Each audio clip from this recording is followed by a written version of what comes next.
Fox or something? All right, thanks, Jesse. This is a Fox News alert. Welcome to Washington. I'm Bret Baier. We're learning tonight that President Trump knew his former attorney was going to cop a deal hours before the rest of us, as many of us were caught off guard this morning when Michael Cohen pled guilty today at a New York courtroom to lying to Congress about a Trump real estate project in Russia. The president lambasted Cohen today before leaving for the G20 summit in Argentina, calling Cohen weak and saying he's lying. While the president has been traveling, reaction to Cohen's surprise plea agreement has been, as you can imagine, growing, as well as a lot of talk about what Cohen's agreement to work with the special counsel could now mean for the president and his family. We have Fox team coverage. Chief Intelligence Correspondent Catherine Herridge here with a closer look at the plea deal and the legal implications. But we begin with Chief White House Correspondent John Roberts, who is in Buenos Aires tonight ahead of the president's arrival to the G20 summit. Good evening, John. Good evening to you, Brett. And I have rarely been to one of these international summits where the news of the summit has not been overshadowed by some unrelated bombshell. It has happened with past presidents, and it has happened with almost every international trip President Trump has been on. And Argentina is no different. Heading to the helicopter this morning at a 10-hour flight to Buenos Aires, President Trump unloaded on Michael Cohen with both barrels. He's a weak person. And by being weak, unlike other people that you watch, he's a weak person, and what he's trying to do is get a reduced sentence. So very simply, Michael Cohen is lying. President Trump insists the Moscow Trump Tower proposal was not a secret. In fact, Michael Cohen had revealed plans for a big project in Moscow to Fox News. But contrary to what Cohen told Congress and Fox News, President Trump says it was his decision, not Cohen's, to cancel the project. I decided not to do the project, so I didn't do it. So we're not talking about doing a project. We're talking about not doing a project. The Cohen plea bombshell suddenly added even more significance to President Trump's scheduled meeting at the G20 with Russian President Vladimir Putin. But the president had only been on Air Force One for a heartbeat when he tweeted, "Based on the fact that the ships and sailors have not been returned to Ukraine from Russia, I have decided it would be best for all parties concerned to cancel my previously scheduled meeting in Argentina with President Vladimir Putin. I look forward to a meaningful summit again as soon as this situation is resolved." The cancellation came as a surprise. Russian officials confirmed just this morning that the meeting was on. Well, you know, the thing is that Washington actually has confirmed the meeting. It will be around midday on the 1st of December. And on the way out the door, President Trump seemed to indicate it was a go. I probably will be meeting with President Putin. We haven't terminated that meeting. I was thinking about it, but we haven't. I think it's a very good time to have the meeting. En route to Buenos Aires, the press secretary filled in some detail on the decision, saying President Trump canceled the meeting after reviewing a detailed report on Russia's actions in Ukraine and being briefed by the Secretary of State, National Security Advisor, and Chief of Staff. Canceling the Putin meeting leaves the summit with Chinese President Xi as the premier event of the president's trip. President Trump is optimistic about the possibility of a breakthrough on trade, but he tweaked Xi just a little bit this morning to remind him of the stakes. I think we're very close to doing something with China, but I don't know that I want to do it, because what we have right now is billions and billions of dollars coming into the United States in the form of tariffs or taxes. I'm open to making a deal, but frankly, I like the deal we have right now. Sources tell Fox News that the president first learned of the Cohen deal last night. A member of his legal team, Jane Raskin, was informed of the pending deal by the Department of Justice. Raskin then informed the president. Fox News is told by sources that the president's reaction was rather nonplussed. He didn't really seem to worry too much about it, saying it only proves what he has known all along, that Michael Cohen is a liar. Brett? John Roberts in Buenos Aires at the G20 summit. John, thanks. President Trump says he was a businessman before he was president and, as you just heard, did nothing wrong in regards to Russia. And his lawyer is confirming to Fox News that the president did answer questions about the real estate project or possible project in Moscow to the special counsel. Chief Intelligence Correspondent Catherine Herridge has that part of the story tonight. Good evening, Catherine. Well, thank you, Brett, and good evening. Speaking to Fox News earlier today, the president's lawyer, Rudy Giuliani, confirmed Special Counsel Mueller asked questions about the Moscow real estate proposal, and there was, quote, no contradiction between the president's written answers for Mueller and Cohen, whose congressional testimony paved the way for today's deal. When the president's former personal attorney testified behind closed doors to the Senate Intelligence Committee last year, he also provided a two-page written summary about a Moscow real estate project. According to a draft obtained by Fox, Cohen told congressional investigators the proposal was under consideration at the Trump Organization from September 2015 until the end of January 2016. But Cohen told a New York court the discussions lasted another 5 months. Cohen continued, I never considered asking Mr. Trump to travel to Russia in connection with this proposal. To the best of my knowledge, Mr. Trump was never in contact with anyone about this proposal other than me on 2 occasions. But the plea says Cohen agreed to travel and contemplated his boss might also make the trip. On Capitol Hill, the Senate Intelligence Committee leadership reacted. There seems to be a trend here amongst so many of the president's closest allies that they don't tell the truth. I haven't seen the specific indictment or the plea, but this is a reason people shouldn't lie when they're in front of a congressional investigation.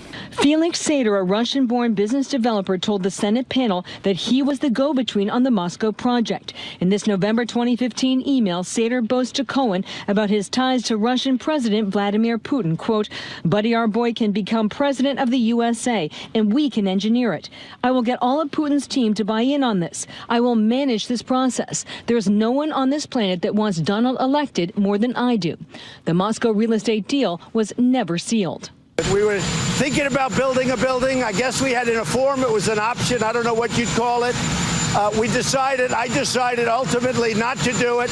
There would have been nothing wrong if I did do it. Based on the new Cohen timeline, the negotiations with Moscow continued well into the presidential campaign and during the same month of the controversial June 2016 Trump Tower meeting. Legal experts say Cohen may be problematic for the special counsel in the future. At some point, someday, Bob Mueller might call Michael Cohen as a witness. This is a guy who you have indicted for making false statements to Congress, and at the same time, you're now holding him up as a model of probity or as someone whose word can be taken at face value. In today's plea, Cohen said he briefed Trump family members, but none of the president's children are identified. Meantime, in his Senate testimony, Donald Trump Jr. said he was, quote, peripherally aware of the deal. Brad. Okay, Catherine, stand by if you would. Let's talk more about the implications of the Cohen plea with Catherine here, and also joining us from New York, Fox News senior judicial analyst, Judge Andrew Napolitano. Judge, you hear the president. He says, listen, I was a businessman. I was running for president. I could do this. The deal never came around. It didn't materialize. Where is the threat to the president in this particular development today? Well, the statements that the president made, which you just summarized, are all probably true, and they don't reflect anything unlawful.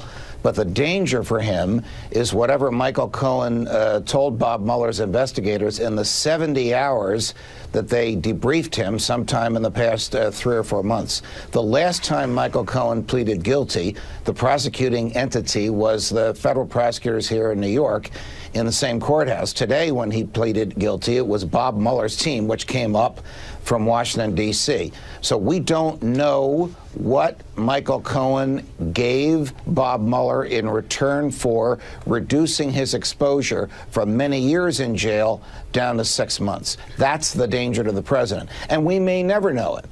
It depends how Bob Mueller wants to use it. Michael Cohen is not somebody that Bob Mueller is going to put on the witness stand any more than he's going to put Paul Manafort on the stand. But he can take the information they gave him, and if he can corroborate it through a credible source, use it thereafter. Right, and that's important because, Catherine, to Judge's point, I mean, you are losing credibility when you charge somebody criminally with lying. Correct. He has done that numerous times now, so these people are not exactly the best witnesses if you're bringing a case forward, right. But we don't know what else Mueller has to corroborate some of this stuff. We don't, and the criticism of the special counsel is that these are all process crimes. These are lying to federal investigators. They are lying to Congress. I'm not in any way minimizing that, but it doesn't go to the core issue of the allegation of coordination between the Trump campaign and Russian officials. Something that really caught my attention today is that people should be prosecuted for lying to Congress. But other individuals at the heart of the Russia case, such as Christopher Steele, who was the author of the Trump dossier, he is the subject of a criminal referral from the Senate Judiciary Committee. Also, Glenn Simpson of Fusion GPS, his firm was played by the DNC and the Clinton campaign to put the dossier together, and he has a problematic testimony to Congress. So publicly, we haven't seen any action on those cases. Maybe privately it's happened, but Cohen is really the first person we see pay a penalty. You know, Judge, it does seem like this is coming to a head. It also seems perhaps that Mueller or his team have concerns about Matt Whitaker, the acting attorney general, and that maybe some of these court filings are really about getting the story as they see it out, just in case the report doesn't make it through that block of Matt Whitaker at the Justice Department. Well, yeah, well, you're right about that. I mean, in examining the special counsel rules, it's interesting.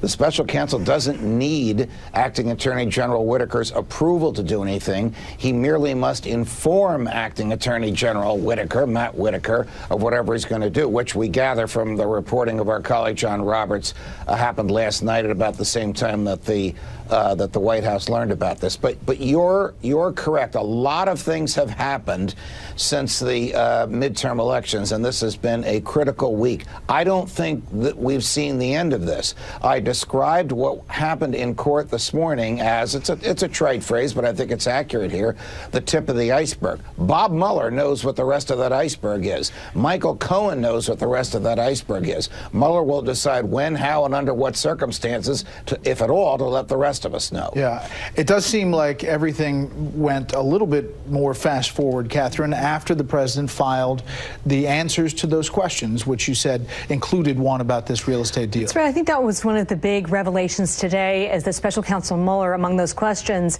did ask about this proposal to build a tower in Moscow by the Trump organization. Up until now, that was certainly not known to us through our reporting. And what Rudy Giuliani, the president's attorney, said to us today is that they don't see any contradiction between the president's written answers and what was stated in the Cohen plea. So they still feel very comfortable. But the timing, when you line up the data points, certainly has that feel of almost a cascading or a domino effect. You know, Judge, we've seen all kinds of reporting here. There's new reporting right now. BuzzFeed has a story saying that President Trump's company planned to give a $50 million penthouse at Trump Tower, Moscow, to Vladimir Putin as the company negotiated this luxury real estate development during the 2016 campaign, according to 4 people. We don't have that independently confirmed. We've seen other stories fall apart. So we'll be careful about this. But is the argument that a negotiation, even if he's doing a business deal, that as that's happening with a hostile foreign power, as he's running for president and eventually becomes president, that it is potentially something that could be held over the head of the president by Russia? You know, I think the president's statement today, you ran a clip of it earlier when John Roberts was on, in which he said, what's the big deal? This is a deal we didn't do. I think he's on very solid ground there. The problem for the president will come if, for example, Michael Cohen says the president told me to lie, and I lied before the Senate Intelligence Committee because he and I decided to concoct a scheme to trick people. That's where the president will be impaled. But not doing a deal, no matter how luxurious it was or lurid it was, not doing it can't hurt him. All right, Catherine, Judge, thank you very much. Investigators raided the German headquarters of Deutsche Bank today in Frankfurt, Germany. The bank's offices were reportedly raided in connection with the Panama Papers money laundering investigation. Deutsche Bank is where Donald Trump did and does a lot of his business. Worth noting, just last year, Robert Mueller subpoenaed the bank as part of his investigation into the Trump campaign. The FBI also raided the Chicago offices of President Trump's former taxman. City Alderman Ed Burke worked for more than a decade doing property tax work for then businessman Donald Trump. According to the Chicago Sun-Times, Burke's office stopped working for now President Trump this summer, citing irreconcilable differences. Now to news overseas. As we noted, President Trump is making his way to Argentina for the annual G20 summit at this hour, but has already called off a planned meeting with Vladimir Putin over Russia's seizure of Ukrainian vessels. This as Ukraine's president calls on NATO for help. Correspondent Trey Yingst has our report. Ukraine's president Petro Poroshenko is calling for backup. Today he asked NATO to deploy warships in the Sea of Azov and accused Russia of wanting to take over all of Ukraine. While Ukraine is not a member of the North Atlantic Treaty Organization, as a partner country, Ukraine can ask NATO for assistance if under attack. The country is now under martial law, and troops are preparing for a ground invasion from Russia as new details emerge about the firefight Sunday that ended with the capture of 24 Ukrainian sailors by Russian forces. The deputy head of security service in Ukraine released new intelligence today about the clash, saying the Russians used attack helicopters with rockets, fighter jets, and also large-scale Navy weapons, suggesting the Russian operation was pre-planned. The Ukrainian soldiers miraculously survived after suffering 6 various types of attacks by the aggressor. Tensions continue to flare between Russia and Ukraine near the Sea of Azov, as a Ukrainian minister said today that Russia is blocking 2 of his country's major seaports, affecting at least 35 vessels. Officials also say the Kerch Strait is blocked for Ukrainian ships. A Kremlin spokesperson is denying that the Russians are blocking any movement in this area. Today, I spoke with a Ukrainian resident in the town of Berdyansk, one of the port cities that is reportedly being blocked by Russian forces. He said, quote, "We are trying to keep calm and hope for the best. Ukraine is really in need of support from the world." Brett? Trey, thank you. The winning streak is over after 3 days of gains. The market finished the day in the red. The Dow down 28 points. The S&P 500 lost about 6. The Nasdaq lost 18.5. Up next, how plans to protect the special counsel have led to a stalemate up on Capitol Hill. That's coming up. This is a Fox News alert. Just a short time ago, Republican Senator Tim Scott of South Carolina said he will oppose one of President Trump's judicial nominees, essentially spiking Judge Thomas Farr's appointment to the federal bench. Farr has been accused of efforts to disenfranchise black voters. It was a controversial appointment, but was expected to go through. This move comes as the president's own party holds things up on Capitol Hill in a fight over protecting special counsel Robert Mueller. Chief Congressional Correspondent Mike Emanuel shows us how. President Trump faces strong headwinds from his own party on 2 fronts in the United States Senate. Retiring Senator Jeff Flake has slammed the brakes on the president's judicial nominees, pushing for a vote on a measure to protect special counsel Robert Mueller. There are a lot of judges that we could have moved today that are supported on a bipartisan basis. So I want to move some of these judges. I just think it's priority right now to get a vote on the special counsel bill.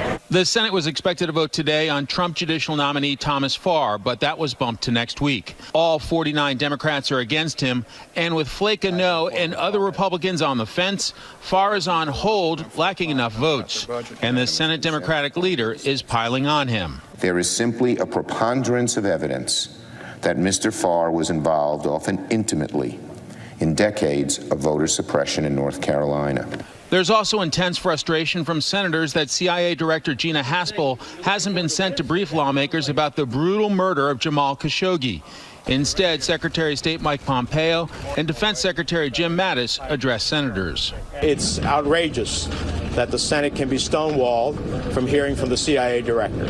A day after saying he was, quote, pissed about not hearing directly from Director Haspel, White House ally Senator Lindsey Graham says he's been promised he'll get answers from the CIA, but thinks it should brief all senators. I hope they will, but, it's up to, everybody else can get a briefing if they want it. I would recommend they brief the entire Senate, but they're going to brief me. Graham joined with his Senate colleagues in a 63-37 warning shot at the White House yesterday, voting to suspend U.S. military support for the Saudi-led war in Yemen.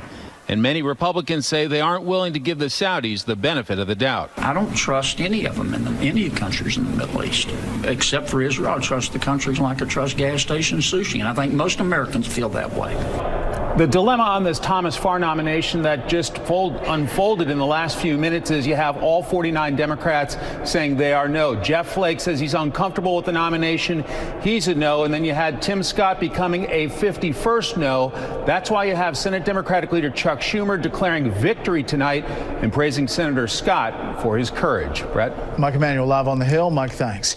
Retiring House Speaker Paul Ryan is casting doubt on the California election system as it appears 7 Republican-held seats will flip to Democrat control. Ryan saying today that it just defies logic, that 3 weeks after the election, they have basically lost every California race. Ryan is not, however, calling for an investigation into the matter.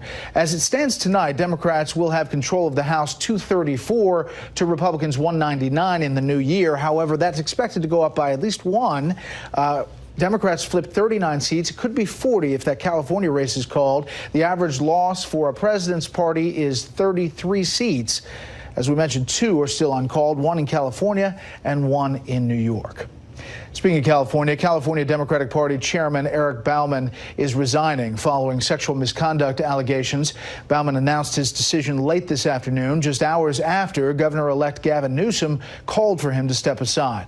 Bauman released a statement saying he's come to the realization that resigning is in everyone's best interest, including to those who he may have caused pain, and for the good of the Democratic Party. Up next, a sex trafficking case with ties to some of the biggest names in politics. You'll see it here. First, beyond our borders tonight, the World Health Organization reports that the deadly Ebola outbreak in the Congo is now the 2nd largest in history. The Congo's health ministry announced the number of cases has reached 426. Experts believe it could be another 6 months before that Ebola is contained. And China's government has ordered a stop to work by a medical team that claims to have helped make the world's first gene-edited babies. A Chinese researcher claims to have altered the DNA of twin girls born earlier this month and has said a second pregnancy may be underway. Hong Kong has ordered an investigation. Just a couple of the other stories beyond our borders tonight. We'll be right back.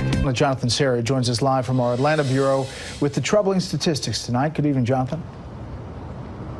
Good evening, Brett. CDC officials are describing this report as a wake-up call. They say too many Americans are dying too early, too often, from causes that are usually preventable. The leading factors driving this trend, drug abuse and suicide. In 2017, drug overdoses claimed more than 70,000 lives in the U.S., nearly a 10% increase over the previous year. CDC officials say synthetic opioids play a big role. We've had troubles with an overdose epidemic for several years now, but the last few years we've seen an increase in fentanyl and fentanyl-like analogs that are extremely dangerous. So we may not have more people using drugs, but the drugs on the street are even more dangerous than they had been.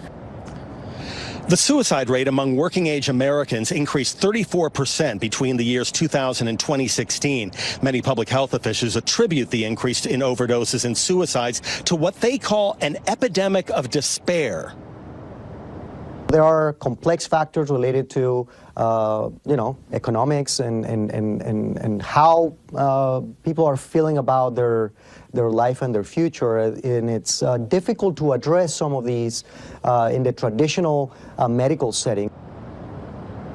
The CDC looked at the occupations with the highest suicide rates. For men, construction and extraction, arts and entertainment, and installation and repair had the highest rates. For women, arts and entertainment, protective service, and healthcare support topped the list. Public health experts say targeting suicide prevention efforts to high-risk occupations can help save lives. Employee assistance programs, workplace wellness programs, and online tools, including mental health screenings and education, can help. Federal health officials are also reminding Americans of the National Suicide Prevention Lifeline, which is available to anyone online or by phone. The number is 1-800-273-8255 or 1-800-273-TALK.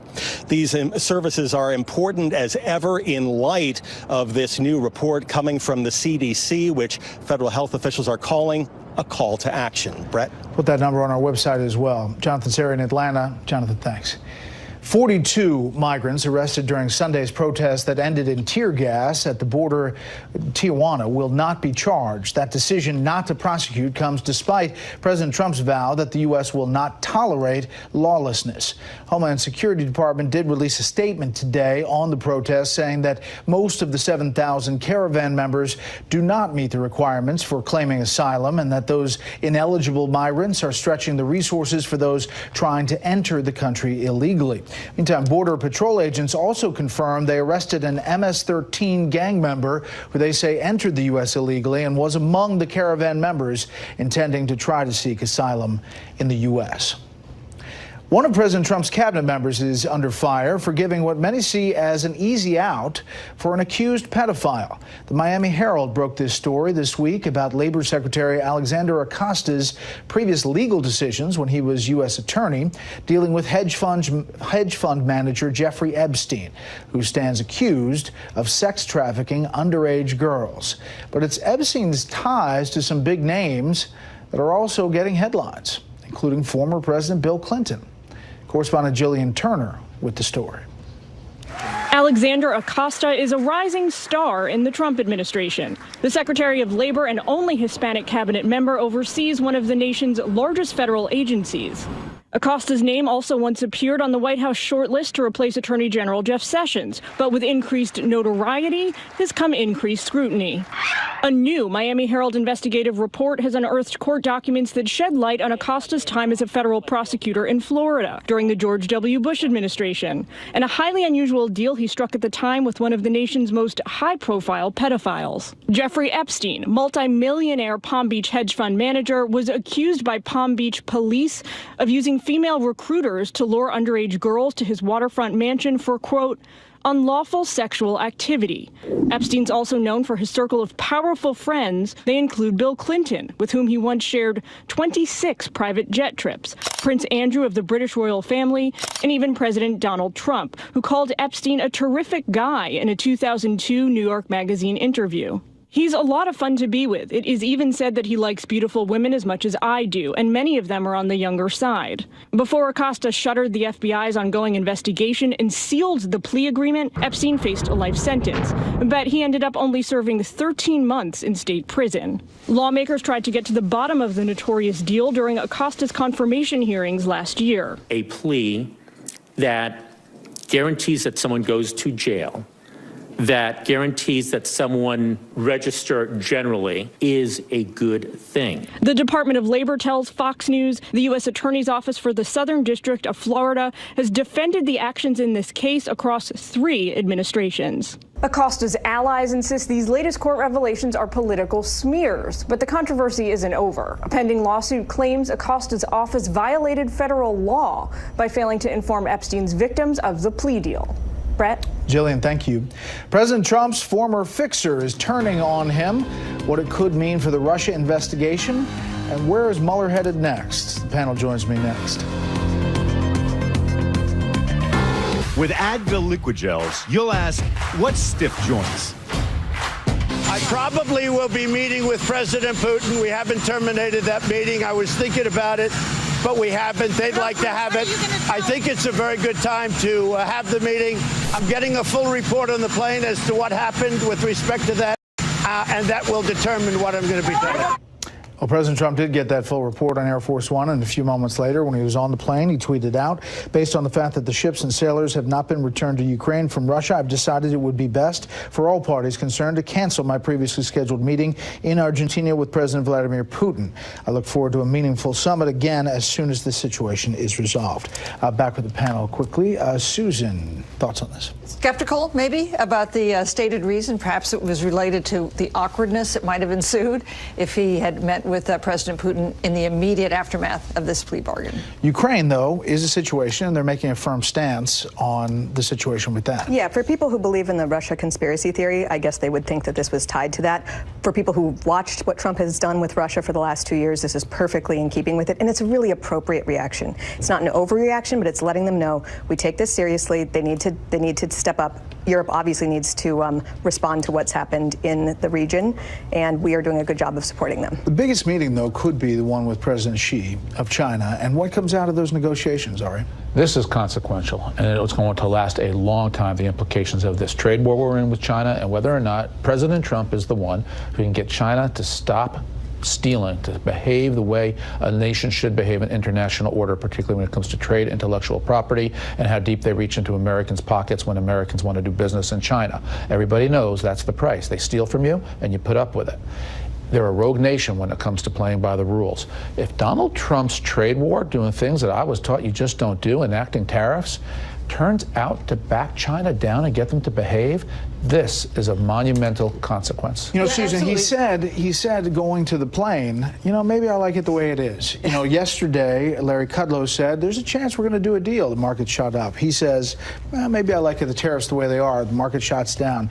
You know, Donald Trump's negotiating here before he sits down with President Xi. So if it works, it's going to be great. You're right, a big achievement. If it doesn't work, we're heading into a big trade war with China that could have some real economic consequences, not just for the Chinese, for Americans too. But the Chinese would feel it as well. I mean, everybody in China is concerned about that. And to Ari's point, there was a study that came out 2 weeks ago that showed of the 25% tariffs that we've levied, Chinese producers have had to pay the bulk of that, literally 20% of it, where American producers are having to do just a tiny fraction of that. It's because they chose really good products with price elasticity so that we could handle it much better than China. That might not be the case if the trade war ramps up, but this is a very... Fox News alert, a new guilty plea in the Mueller investigation involving Michael Cohen as the president rips into his former personal attorney and fixer.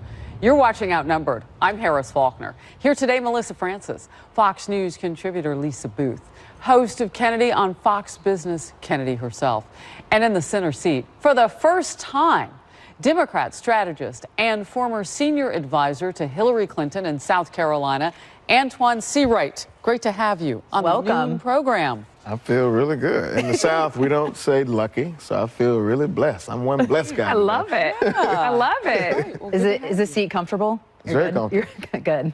You're not going to bless his heart? Oh, yes. I was waiting for Antoine first. Not yet. All right, let's scoot to the news. Bless your heart. We begin with the big development in the Russia investigation. Michael Cohen pleading guilty in a Manhattan federal court today, this morning, for lying to Congress.